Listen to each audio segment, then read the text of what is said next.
முருகா என்று நீ ஒரு முறை கூப்பிடு, முருகன் உன் கண் முன் வந்து நிற்பான். எப்படி என்று யோசிக்கிறீங்களா? அதுக்கு முன்னால உங்களுக்கு முருகன் சம்பந்தமான வீடியோக்கள் பார்க்கணும் அப்படின்னா எங்கள் முருகன் ஆராதனை சேனலை சப்ஸ்கிரைப் அண்ட் லைக் பண்ணிக்கோங்க.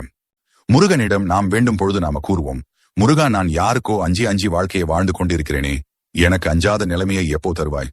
யாருக்கும் பயப்படவில்லை என்றால் கூட கடைசியில் ஒருவன் வருவான் எருமை மாட்டின் மீது அமர்ந்து, அவரை பார்த்தால் எனக்கு மிகவும் பயமாக இருக்கிறதே என்று. இப்படி உங்களுக்கு பயம் வந்தால் இதை நினைத்துக் கொள்ளுங்கள். 5 முகம் தோன்றின் 6 முகம் தோன்றும், வெஞ்சமரில் அஞ்சல் என வேல் தோன்றும், நெஞ்சில் ஒரு கால் நினைக்கின் 2 காலும் தோன்றும், முருகா என்று ஓதுவார் முன். இதற்கு அர்த்தம் என்ன என்றால், முருகா என்று ஓதுவார். மனதில் எப்பொழுதாவது அச்சம் வந்து தோன்றும் போது 6 முகம் தோன்றும். கடுமையான மனப்போராட்டத்தில் இருக்கும் போது அஞ்சேல் என்றால் வேல் தோன்றும்.